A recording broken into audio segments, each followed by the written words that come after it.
We are approaching what is called the Christmas season. We thank Allah for being able to present to you another session in the sacred and secret language of religion and culture on this December 14th, 2008. And again, we are fast approaching, I should say, the Christmas season. And sometimes I look at that word Christmas and I see Christ mess. Because many in the Christian world have made a mess of Christ. When they decided to make him and establish him as a son of God, the flesh and blood son of the Creator, that was the first major step in the mess. But also in that word, Christmas is Christ mass. And the mass refers to the majority of people. So they are telling us in their secret language that they know Christ represents the majority of people, not an individual. They know that Christ represents the masses. The masses. And it is said in the Bible that Christ came riding into the city of Jerusalem on the back of an ass. And if we place an M on the front of that ass, you have your mass all over again. Yes. What is the connection with the Catholic Mass? Connection with that? Certainly. Larry asked, what is the connection with the Catholic Mass? It's the same connection. The Mass is a ceremony in the Catholic Church. But the symbols or the symbolism that they utilize during that Mass represents that which is connected to the people, not to an individual. They associate it with a person called Jesus Christ, which, as we know, was not his name. If the person they call Jesus Christ were in this room right now in the back, and someone were to say, "Excuse me, Jesus," he wouldn't even turn around. "Excuse me, Mr. Christ." He wouldn't pay you any attention because he never heard those two names before. Those two names are out of the Greek language. And Christ is interpreted as the anointed one. The anointed. And anointment is connected with the idea of oil. The anointing with the oil. He anointeth my head with oil, and my cup runneth over. It's talking about a particular kind of knowledge. A particular kind of wisdom. That when you use it, you know it's knowledge, and you know that it's pure knowledge. Because if you put oil in your hand, you can detect things as fine as a grain of sand. If you rub it through that oil, you know when there's a foreign particle in there. If you use oil, it's even a better detector than water. Okay? So you can have moral knowledge, but the better knowledge to have is wisdom. And you won't get wisdom unless you have practiced moral knowledge. No, you don't get blessed with great wisdom unless you have been morally alive. Don't confuse wisdom with people who practice pranks and schemes. Their schemes do not constitute wisdom. Wisdom evolves. Wisdom grows. Schemes stay exactly the same. They only intensify. That's why Allah places the schemes of shaitan in the Quran. Because those schemes are going to repeat themselves over and over and over again. Nothing new. And Allah said 1400 years ago, when he revealed the Quran, that the schemes of shaitan are da'if, weak. 1400 years later, they're actually weaker. What makes them seem stronger is that the human being is weaker. Because the human being has been dissected by the great dissector, which is who? Shaitan Rajim.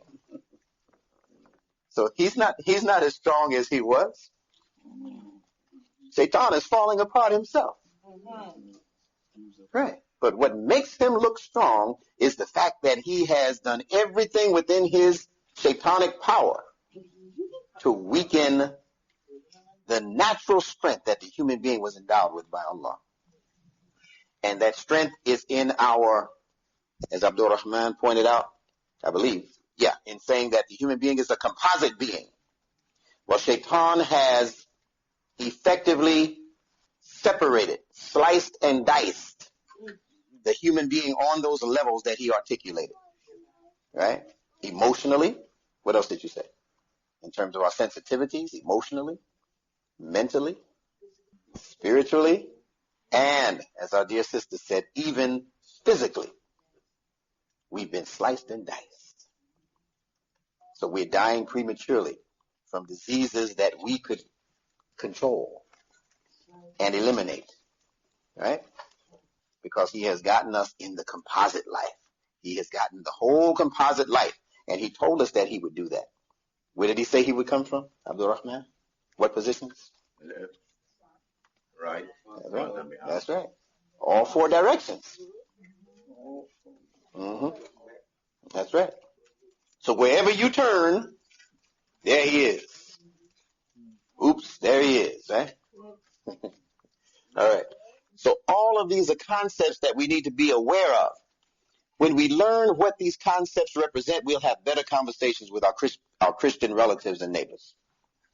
When we understand what their symbolism represents based on their presentation, not even based on the Quran, based on how they present it, and you take their information back to the fitrah. The fitrah is the station that we use to wash everything in. That's our, like they say, the station of Ibrahim. Well, that's our station. That's where we stand. We take all knowledge, all information back to the fitrah and see if it is consistent with the natural pattern that Allah has set forth in creation. If it is consistent, then it is something that we can accept as Muslims, even though it's in previous scriptures or in other ideas, other philosophies, other ideologies. All right? So we're going to go through this very quickly. This is not something that I need or want to spend a whole lot of time on. But we're talking about Christ being the masses of people. Right? The donkey that he rode into Jerusalem on represents the people.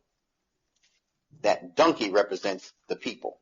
And Allah tells you very clearly in the Quran that the donkey represents people.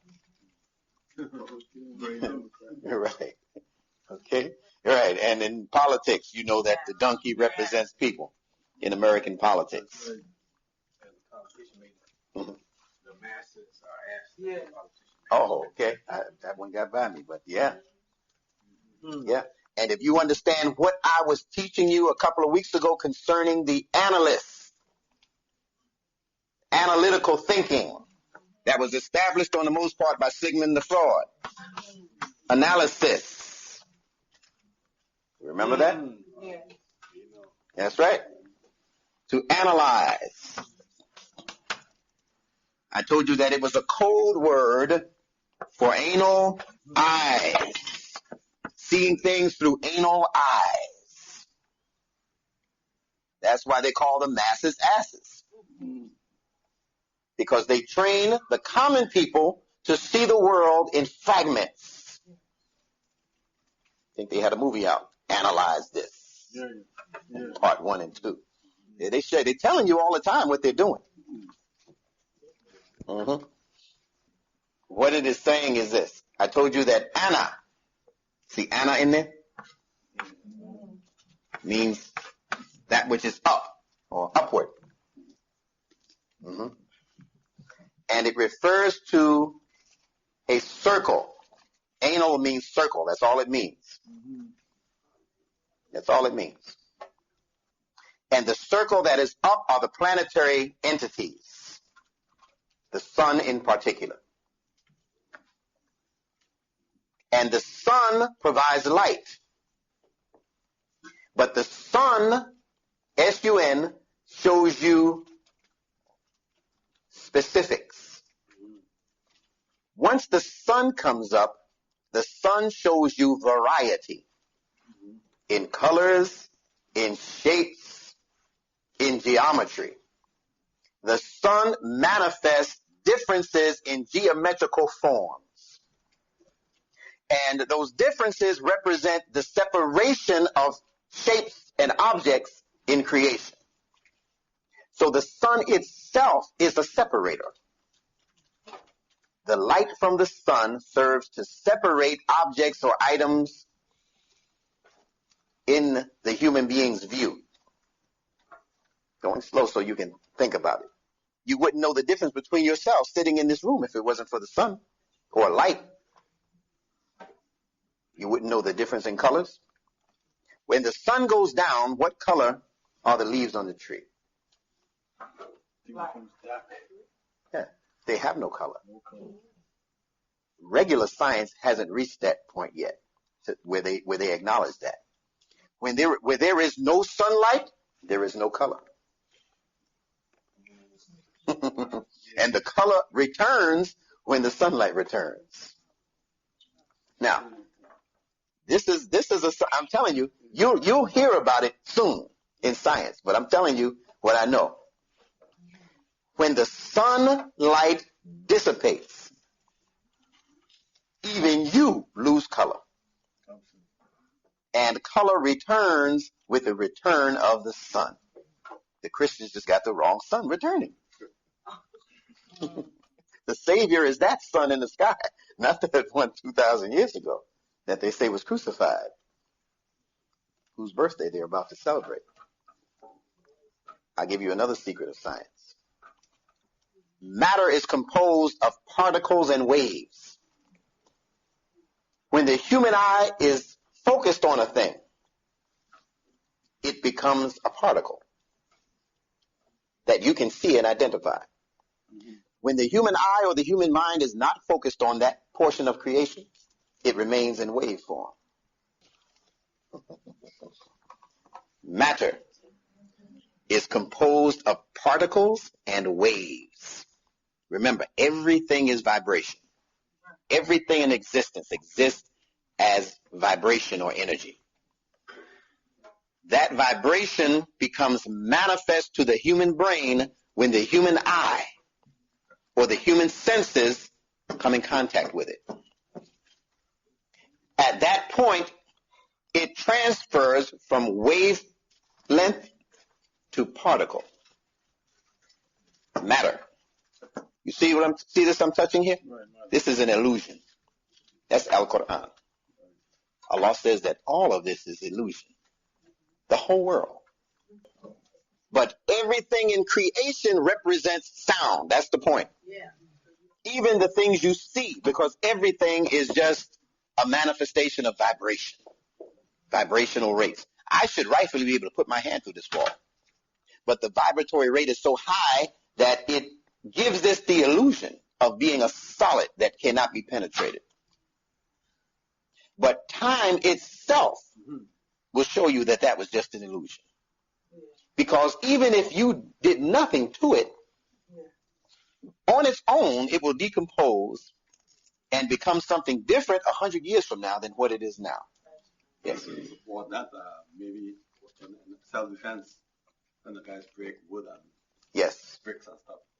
Maybe they know that. Well, if they don't know it consciously, they know it through training. Whoever trained them had to understand that. Yes. It made me think about how the brain computes, like you say, when you look inside, it's like looking at the TV screen, which you know is only just dots. Right.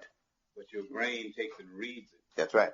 As form. Reads it as real information, as form. I think we see everything, really, everything's upside down when you first see it. That is correct. Just like a camera. That's how they learn to build cameras.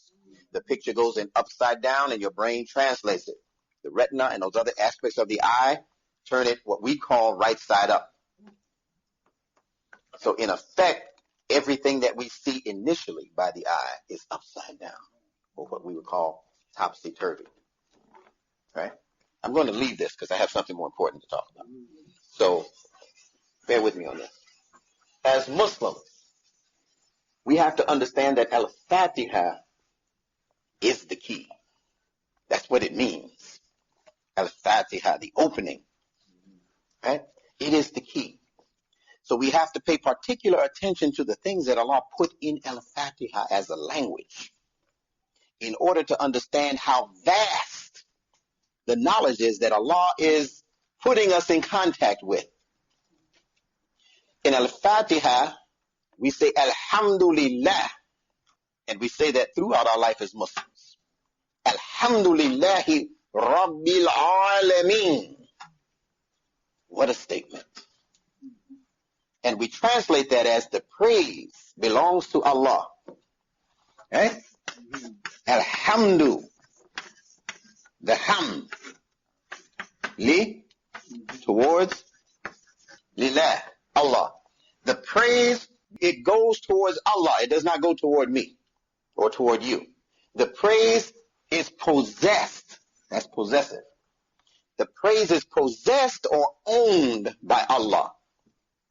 So we can translate that as the praise is owned by Allah. See, when we begin to do our own translations of Al-Fatiha, that's how we have to think. Isn't that better than just praise be to Allah? Right. It's saying the same thing, but it's stronger if you say the praise is owned by Allah. So if you want something, you have to go to Allah to get it because He is the owner of the praise. But let us see what this praise entails. In Arabic, there are words inside of words. And there are words that some letters represent a part of an idea, and other letters that are attached to the word represent an additional message for that particular word. Now, let me just give you a clear idea of what I'm saying. I'll use this word hamd as an example. Hamd. They translate it as praise. But in this word hamd is another Arabic word, ham. I spoke about this a little bit at the Jummah. Right? Hamun. And this is translated in the Quran in relation to the idea of man being created from clay. But it means literally warm clay. So it's connected to the idea of warmth. Some connect it to the idea of being black. So some will say black mud. That's how they'll translate hamun, as black mud. Now, if you look into the Arabic dictionaries, they're even going to say something deeper than that. They're going to say black, fetid mud. What is fetid? Murky. More than murky. More than swampy. Say it again. Swampy? You're approaching the right idea. Fetid also has a smell to it. That's right.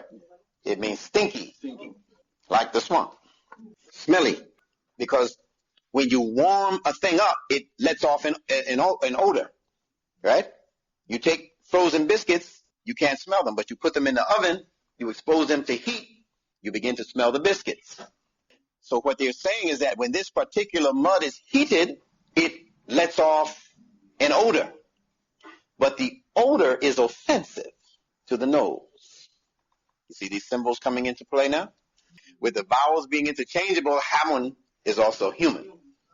And believe it, whether you can prove it or not, that's how they come up with these words.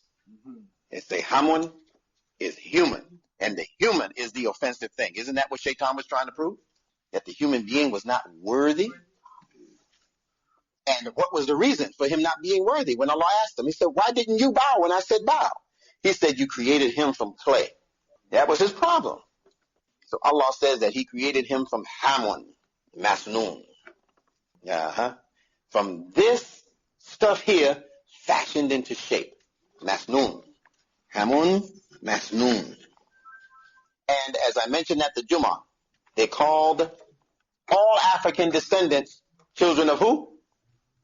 That's right. Children of Ham. And wasn't Ham the one who offended his father in the Bible? So this Ham is always connected with offensive material. And what was his offense? He laughed. He was jovial. Right now in entertainment, they say, oh, he's a big ham. If you play too much, right? He's just hamming around. Because ham is associated with the playful, joking nature. And that's how they see us. You want a real comedian? Don't go see Steve Martin.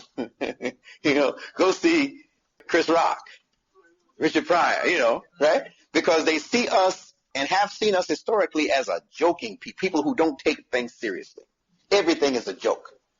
But what do we call that? We call that nature in people, the humorous nature. But it is, as Imam Muhammad said, your humor that makes you human. The human being's ability to recognize humor is what keeps you human. Because if you lose your humor, you've lost your humidity. You hear it? Humor, humid. And if you lose your humidity, you've lost your moisture. And if the clay loses its moisture, it just becomes stiff, rigid, brittle, like the British. That's why the Aleph needs a Hamza. We'll get into that. Yeah. Because if you don't have a Hamza, if you don't have a brain over your stoic position, you'll never recognize when it's time to bow. Iblis was brittle. I cannot bow. He was Aleph minus the Hamza. And Hamza has Ham in it, doesn't it? So if I'm wrong 10 different ways. Because I'm showing you 10 different ways how I'm right. Everybody all right? Yes, sir. All right, alhamdulillah. All right? And Allah says to us to have taqwa for Him and also for what? Yeah, what's the word in Arabic? Arham. Arham. See that ham? Don't let them tell you Muslims can't have no ham. Oh, I'm going to give a lecture one day on how Muslims can eat all the ham that they want and watch all the Muslims come up to crucify me. But as long as you're eating this ham, you're going to remain healthy. If you eat that ham that they sell you, you'll be dead by midnight when the light is well down. All right. Alhamdulillah. We're on our way. So, hamd does not just mean praise. Praise represents an affection that you have for somebody. Affection is seen as warm. So if we're going to call hamd praise, we should say warm praise. Right? Not hypocritical praise. Yeah, there are different kinds of praise. We're talking about warm praise. Warm praise. So the jovial nature or the humorous nature represents the warmth. Right? When people say, if there's a show or a performance, what do they say? They say, well, we're going to bring out these first acts in order to warm the crowd up. So they normally bring out a comedian, right? Yeah, somebody who's going to tell you some jokes and make you feel comfortable. And, oh, this is not as serious. We're not under the gun here, This is going to be all right. Even if it's a musical performance, they bring out a comedian first. The MC or whoever. They tell a couple of jokes to get you laughing. There you go. All right? So, hamd, warmth. That's what I'm trying to show you. Warm mud. And I told you in the Jummah, they connected the ham with the black, but the white man did not connect the ham with the warmth. And we are the warmest people on earth. We let strangers into our house, feed them, give them stuff, help people, help strangers. Not that other people don't do it, but African stock is more typical of that, of being helpful like that to the stranger, being warm conversation, greeting people in the morning. We just recently lost that. That was a deep Southern thing and a Caribbean thing. Huh? Oh, you pass by somebody's mother and she say good morning to you, boy, and you don't say nothing and see what happens. Huh? That's right. But in this satanic developed society, you speak to someone here in the north, there's something wrong. They up to something. They're trying to take something. Yeah. You go down south and people say, hey, good morning. People wave at you as you drive by in their cars. I thought something was wrong. I said, have I entered the twilight zone? Because I'm from here. I didn't know I'm here. Yeah. Did I know him? Oh, white man. Hey, I don't know you. I had to get used to that. Alhamdulillah. Thank Allah for his warmth. That's what Allah is saying. On one level, or just this one concrete level, Allah is saying that nature, right, that causes human beings to respond humanly, that nature is given to you by Allah. Now, let me tell you what that is in you that causes you to respond like that, and why they called us children of Ham. Everybody ready? These are just quick lessons, nothing intense, just quick lessons. Allah says that he is Rabb of the Al-Alameen. He is Lord, Evolver, Sustainer, Nourisher of Al-Alameen. That's plural. And it represents all of the universes, all of what you witnessed and created matter. But it puts your attention to what's out there, way out there, as opposed to what is right here in front of you. It puts your attention or brings your attention to the more of the unknown, more of the mystery of the cosmos. It is cosmically directed. Cosmically. And whenever we think about the cosmos or the cosmic reality, we think about what science is now calling dark matter. This is a major topic right now in science. Black matter, they call it. Dark matter. Right, black holes. 98% of the universe consists of dark matter. That's right. That's right. Streaming. Keep up with these theories. String theory. All of these different theories. They're going to all lead right back to you. Dark matter. And I'm going to tell you something else. The more we study what I'm about to give you, the more importance you will see in the teachings of the Honorable Elijah Muhammad. And whether you realize it or not, Imam Muhammad was slowly leading our minds back to re-examine W.D. Farrar's teachings. So, dark matter. Black matter. Dark matter, they just recently found out, is, that's right, melanin. That's what they said it is. That they found that out, that dark matter that had been escaping them all these years. They were finally able to detect that it is melanin. And melanin is the substance in the skin that is responsible for pigment, color, pigmentation. In a plant, you would call it chlorophyll. It is responsible for the green color in plants. And it is also responsible for the communication between that plant and the sun. The sun is responsible for the chlorophyll in the plant. And it converts sunlight into useful energy, sugar, so forth, for the plant. Chlorophyll does that through photosynthesis. Not photoanalysis, photosynthesis. All right? Now, photosynthesis. I always felt that when you talk about the prophet, peace be upon him, favorite color was green. That's right. That's really the reason for the green. You understand? That's the color of life and color chlorophyll. However, when he went to battle, he preferred the color black. He waved a black flag. There was no star and moon on it. He raised a black flag. They give that to us as an insect repellent, right?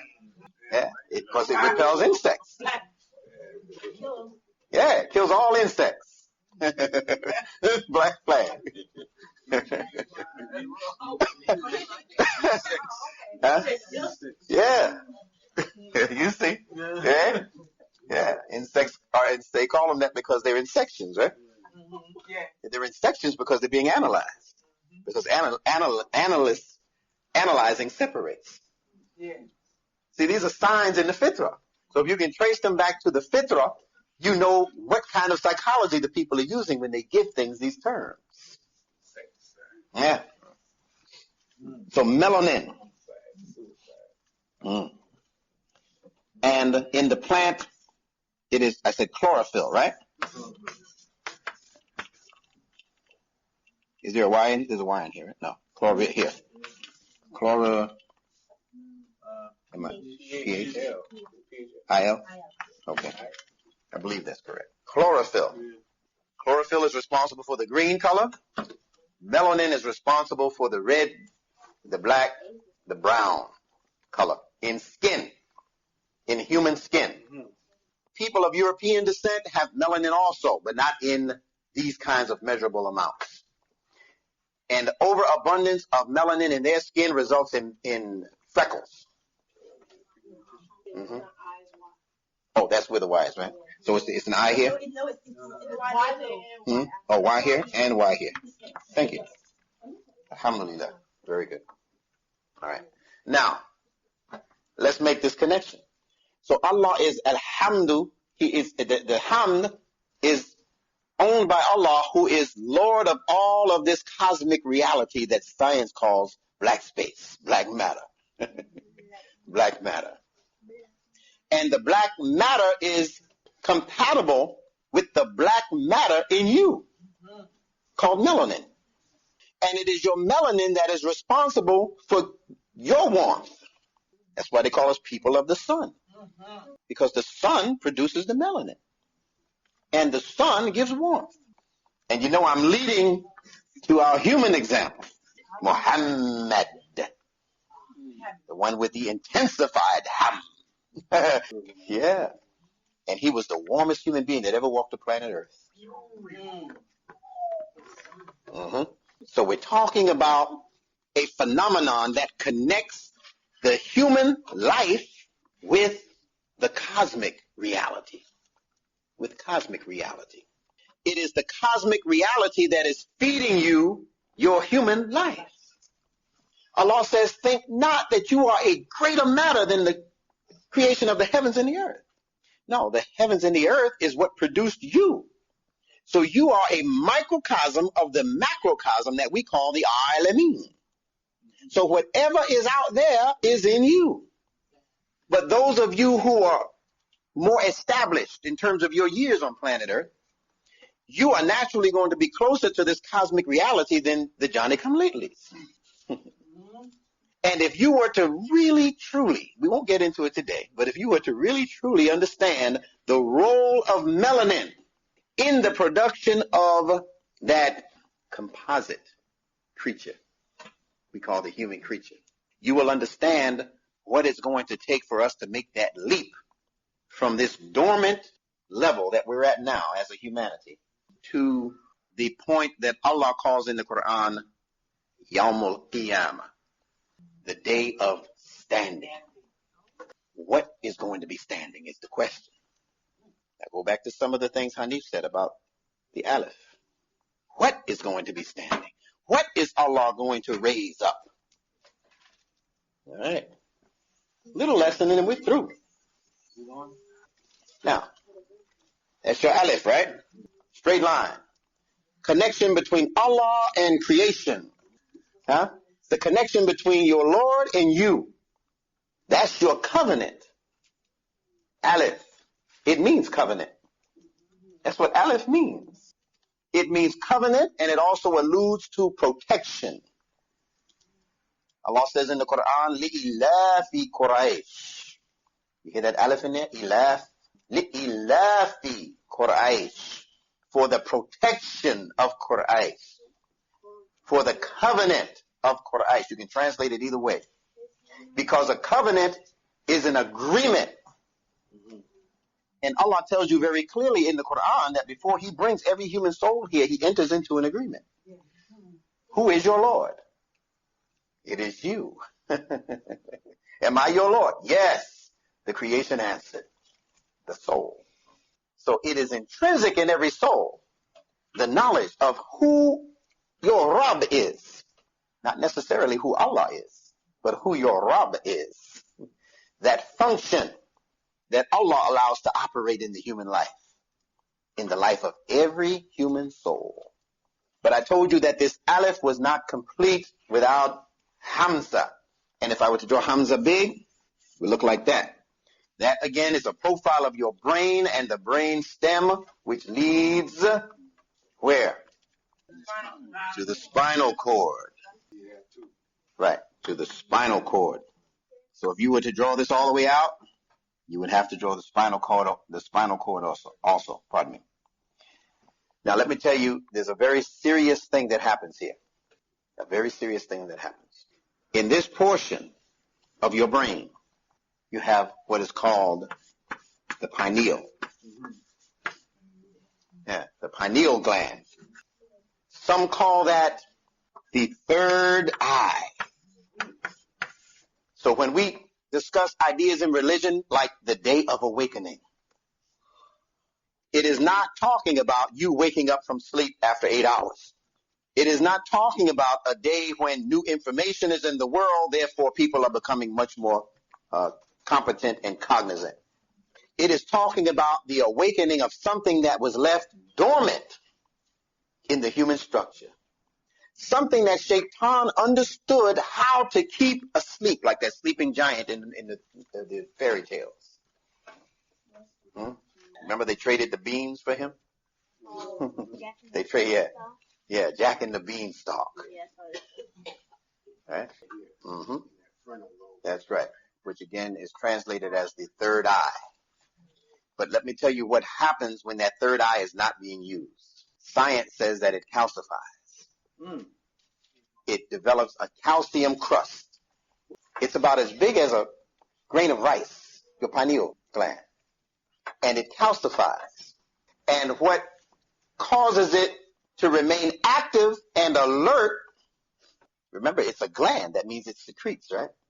What causes it to become active and alert is its exposure to sunlight. So it's natural that people of the sun have more of an increase in this potential, in this gland, in the potential in that gland, than people who live in colder parts or colder regions of the world, ice regions of the world in particular. Now, the pineal does other things that we don't have time to discuss today. It also produces melatonin, and melatonin is what is responsible for you being able to sleep at night. Right? So the pineal shuts down and regenerates every time the sun comes up. And when you are in complete darkness or complete blackness, the pineal gland begins to secrete those chemicals that rejuvenate and regenerate you on the cellular level and also on the intellectual level. The pineal gland is responsible for your regeneration. Now, if your pineal gland is not operating correctly or at all, that represents a problem in the evolution of the human being's growth and development. Allah says he created the night for rest, right? You see, it's in there. And the day for activity, work, right? These are connections. Now, in Al-Fatiha, again, he says, Alhamdulillahi Rabbil Alameen, and then it goes on to describe something that my brother just gave you some details on. Because we say, Ihdina Sirat al-Mustaqim, guide us on the straight way. And we've discussed over and over again what that straight way is in terms of direction. What did we say? Straight up. Mustaqim. That's your Aleph again, right? So whatever is happening in the Alameen is also giving guidance and direction to the Sirat al-Mustaqim. It is also responsible for your ability to remain erect, remain upright. But it's talking about the connection to your spine. You don't have all of the connections right now. I'm just giving you general terms so that when we get into the details of it over the next couple of weeks, you'll be able to make the connection. Sirat al-Mustaqim. Yes. Say it again. That's right. That's right. Ibrahim, right? Ibrahim Hanifa. Yeah. And Allah says what about the Prophet? That did we not remove the burden that galled your back? Right? Your back. And the word for back is the same word basically that we use for the Zuhr prayer. Zuhr. That same word for Zuhr gives us the word for back. Like the back of an animal that you ride on. Yeah. Right? Right. So why is that? Why is Zuhr, which is the sun straight up, connected to the back? Correct. Well, not back like behind. It's the back of an animal. Shaped like the back of an animal? Well, everybody is very close. That's right. Remember, ancient people saw the sky also as an animal. Like the ancient Egyptians saw it as a cow. So at that point in the sky where the sun is at Zuhr, that would be the back of that animal, that sky animal, as related to the earthly or terrestrial animal. Right? So just like you sit on the back of a camel or the back of an animal, that's his Zuhr point. You understand? But that is also the point where the spine travels, or where the spine is established. Okay? So did we not remove for you the burden that was burdening your back? Burdening what? Your spine. You know what they mean when they say he's spineless. He has no spine. Man, get some backbone. Okay? Now, right. Now, see, the question is, how was it removed? Yeah. With the divine guidance, obviously. So there's a connection to the light and the influence of light on that which influences the spine. Because what influences the spine is your connection to your whole central nervous system. That's your skull and your spine. That's your whole central nervous system. So again, we're talking about things right now, and I'm going slow on purpose because we're talking about things that have been studied for years by the greatest of mind manipulators. And all they do is transfer the concrete into the abstract. And they rule us based on the understanding of those abstract symbols, those concrete symbols in the abstract application, how to apply them. So they understand that there is an abstract skull and spine. That's why the skull and bones thing is so popular right now, because they understand that this is the day of standing. And they understand that the standing that is going to take place is going to take place in something that's connected to the skull. They understand very clearly that it's the pineal and what that pineal represents. They used Michael Jackson, to experiment with how to cure themselves by depleting him of his melanin. And now he can't come out on a bright sunny day without an umbrella. That's right. As though he were an albino. He can't take it. There are a lot of things, a lot of strange things going on. Go ahead, sister. See? Allah has not sent us any fluff. And the people you see sitting around that you think aren't catching on or don't understand the connections, they walk away with tons of connections. And that is what we need. We're talking about the terminology. Now, let me make one other connection before I move on to one other very important thing before we leave. And that was an excellent point of connection. We need to study that. Whenever you see OM or UM or AM or IM in a word, study it. Study it. Like in umbrella, like in syndrome. Put a different vowel in front of the M. Okay. AEIOU. All right. Community. Remember we talked about the and the mother, and the connections to that understanding. That which protects, mother's arms. Remember the word arm comes from They just added the R because the R represents the movement of the arms, and the movement of those arms represent protection. That's your umbrella. But the umbrellas as a standard are black as a standard color. They used to be, that's right. black. Just like your LPs and 45s used to be black. Do you know what they were making those albums with? They called them wax, but they were colored with melanin.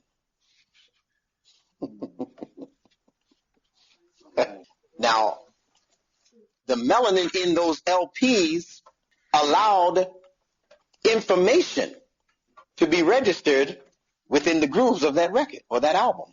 CDs are not played like that. So the big question is, why did they replace LPs, which most people say is actually a superior sound? Why did they replace it with laser? Well, not that. But the melanin had a definite effect on us. I'm going to tell you what one scientist said. He said that we found that the melanin that was in the LPs were actually keeping people well. Let me explain something. In the early 1970s, can't get into all the details today, don't have time, but in the early 1970s, and you have to understand what the 1970s represent as a decade related to change and the elimination of a sizable number of people on Earth, according to a plan that they had set decades ago, since the 40s. They had planned on the elimination of at least 3/4 of planet Earth's population. Oh, more than a Marshall Plan. A plan for the depopulation of Earth. Too many people to share resources with. We're going to narrow it down to a chosen few. And that plan was to go into full effect beginning in 1970. 1970. At that time, there's a book called Medical Apartheid. Yeah. Read that book. Read it. At that time, there were a number of essays and number of books out that are speaking on this same subject as it relates to the elimination of the darker peoples of this country and of this world. And the experiments, you heard of the Tuskegee experiment, that was one of thousands of experiments to see what would happen to us if they did this, that, and the other. Exactly. All right? So they had instituted a serious plan of chemical warfare beginning in 1970 that was designed to eliminate countless non-white people. And they were wondering why we were still here in these numbers and still having all these babies.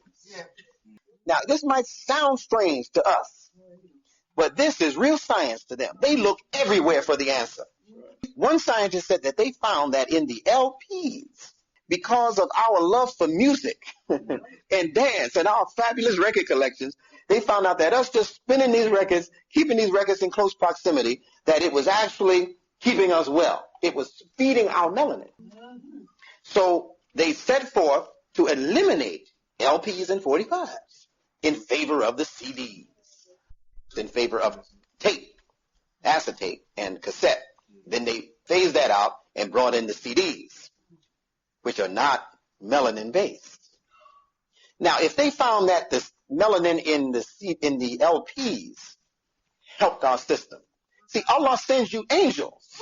We're thinking of some little white cherub with wings on his back to come help us. Those are Allah's angels. Little naked little boy. Pervert stuff that they give us in religion. Isn't that sick? Send you a little naked boy with wings on his back. That's your guardian angel. No. Allah sent you an angel during slavery when he made the white man feed you watermelon. Yes, sir. You know about that. If it wasn't for the water content in that watermelon and that alkaline substance in the water, we'd probably all be not here. That's right. All the pork and stuff they were feeding us. So the watermelon helped to cleanse our system constantly. So they laugh at us. Oh, watermelon chocolates. Yeah, I love some watermelon. Tell the white man, I love some watermelon. That's right. All right. Now, alhamdulillah, good class, right? So, if they found out that that small amount of melanin was having that effect, now that they have found out that 98% of this dark matter is melanin, what kind of help do you think Allah is about to send us? Yeah. I want you to think about that. What kind of help is Allah sending us through the cosmos? Didn't Imam Muhammad say a couple of years ago that we are cosmic man? He said, think beyond Africa. He said, you are cosmic. Now, he's talking about the human being, not just us. Because this phenomenon helps humanity.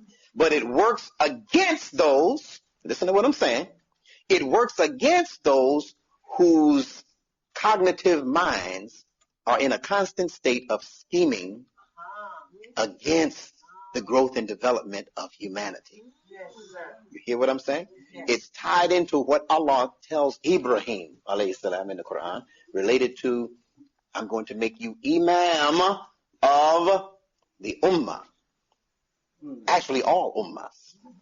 And Ibrahim says, what about my progeny? Allah said, yeah. Except those who are oppressors. See? So the Imam over the Ummah, see that A-M-U-M connection again? It cannot be inherited by those who work against the growth and development of human concerns and human growth. It doesn't work for them. So they can be blacker than all of us in here put together. And if that is their disposition, it won't work for them. Those are angels. They won't work for them. They only work for the righteous by the command of their Lord. Allah sends down the angels and his ruh. All of this is science, believers. All of it is deep science. Let's not look at this book as a book of just stories anymore. The Quran is deep, deep science. So that surat that we were talking about is that whole system that involves what my brother called the chakras. And we'll be getting into that in the next few weeks after the test. The 7 heavens related to the same idea. So guide us. Ihdina sirat al-mustaqim. How is that developed? By understanding what I'm telling you related to this melanin factor. Go home and study it. Google it. Look at it. Turn it around. Ask questions. Investigate. And you are going to see a phenomenon in place. And I mean, go to the library and study recent books on these topics. Not the ones from 10 years ago. Not the ones from 30 years ago. What the recent scientists are saying. And you'll begin to see a more non-biased view of what the purpose of all of these things are. Many of them are Japanese scientists who are coming out with the information. American scientists, they know it, but they don't make it public information because they know that a panic will set in among their own people on the most part. If they tell them that what's out there is compatible with the majority of us and it's going to assist us, how is it going to assist us? My last point on this. Because it is going to open up the pineal. And when it opens up the pineal, it's going to make knowledge and information that you previously did not have access to accessible. Now, I'm saying a lot of things that might sound like metaphysical and spooky maybe to some people, but it's straight up science, what I'm telling you. Humanity is coming into a new level of awareness, a new level of consciousness. You understand? And the cosmos is assisting that. That is your day of standing. Imam Muhammad said the standing up of the human soul. What is assisting that soul? Dark matter. You understand? Larry, then Abdullah. And I would say, in that music, see what they replaced the melanin is the CDs, or maybe the LPs with. Now the latest thing is that Blu-ray. Blu-ray. And I wanted to question that right away. I'm going to have to go look up and see what that is. Oh, you need to. You need to. See what that ray is. Well, you know what ray is. It's in their nursery rhyme. It's just a drop of golden sun. There are 3 essentials that I want you to study. Write these down. The first one you have, that's melanin. And put pineal gland next to it. And I'm going to be sending you some links. Melanin is the first. Carbon is the second.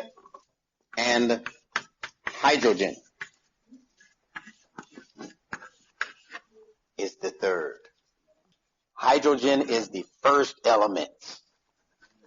And whether you realize it or have been taught it or not, every other element is an extract out of hydrogen.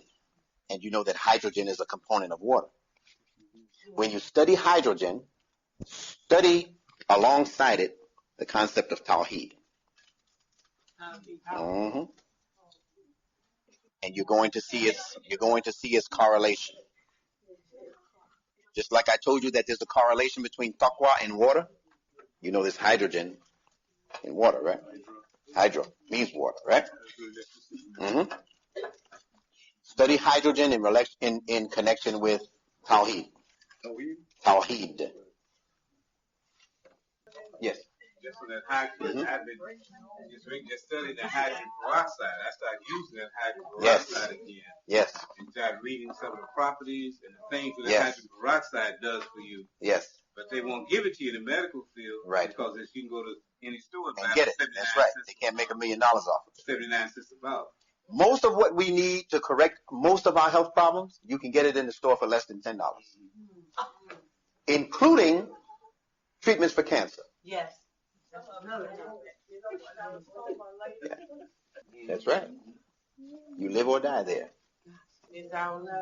That's right.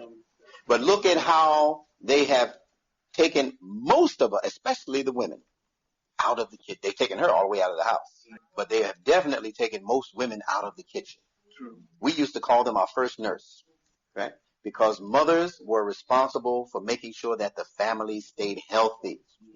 There wasn't all of this eating at McDonald's and Burger King and all of that. When we knew we had a home-cooked meal to go home to. But because that home-cooked meal is no longer there, the substitute for that are these fast food places that have intentionally designed their foods to be poisonous and injurious to the human system, on the most part. All right? So these are things that we have to study because, again, we're going to have to decide for ourselves that if these things are not consistent with the natural pattern that Allah has put in creation, we're going to have to slowly but surely reject all of it. None of us are there, but that has to be the plan, that we're going to start here. And these items are no good. This. We're going to have to make some radical changes. Talking about free radicals earlier, right? We're going to have to make a free radical is Iblis. Yeah, that's what Iblis is. He represents a free radical in the system. So study free radicals and then study Iblis and his behavior. And you're going to see a correlation. So I want you to begin to see correlations between these scientific terms and these Quranic terms. When they named this unit cell, they got that from the Quran. Remember, consonantal connections, right? Soul. Then they named the bottom of your foot soul, and they tell you that every vital organ can be found in the bottom of your foot. My brother's going to do a presentation on that soon. Reflexology. So the foot is the life. So when Allah calls us in the Quran, Rijal, He says that the Rijal are over the Nisa. And Rijal means foot and leg, connected to the foot.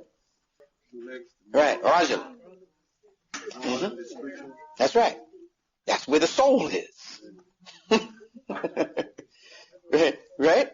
Because the soul is epigenetic. Just as your moral and rational life is epigenetic. It is above what your genes give you. The soul is what Allah gives you. Adam had his genetic makeup, but Allah says, when I have breathed into him of my ruh, then submit. So the ruh is a separate component from the genetics. You got that? But without the ruh and respect for the ruh, there will be no help from the angels. So in other words, that phenomenon we're talking about, that cosmic phenomenon, that is taking place. It's not something coming. It's something that's already here, that's in place. But it's going to intensify. It will help those, it will best help those who are best situated soul-wise, who have been concentrating or building, as Allah says, and contributing to their own souls. Spending, Allah calls it, on your own soul. If you have been spending on your own soul, you will get the most help from those angels. If you have been neglecting your own soul, it will be to your own demise. You will be of those who are effectively eliminated, the ones Imam Muhammad spoke about. He said there's coming a great elimination, and soon. Those words echo in my head. Yeah, mine too. right? So how are we going to be eliminated? He spoke about the angels in relationship to that elimination at the convention. He said everybody has a death angel. Yeah, a death angel. Right. But as Larry is saying, the power to sustain yourself here and advance or meet your own demise is in your own hands. It depends on how much attention you pay to the property that Allah gave you called the human soul. You said your soul will take you out. That's right. He said your soul will take you out of here. That's right. These things are real, people. Yeah, they are real. That's why I'm 1,000% serious when I come up here before you. Outside of this, I will laugh and joke with my children, my wife, and all of that. We go to the park and we'll dance and all. But when that is over, you're supposed to be right back here. Because that is not going to save your life. This is going to help save and sustain our lives.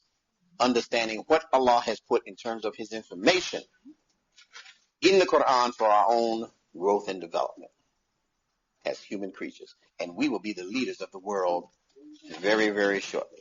They will have given up. They will have thrown up their hands. Many of them have thrown up their hands already. President Obama is a sign that many of them have said, you got it. Yeah. Y'all take it from here. Our people are exhausted. He got himself. Satan plans and Allah plans.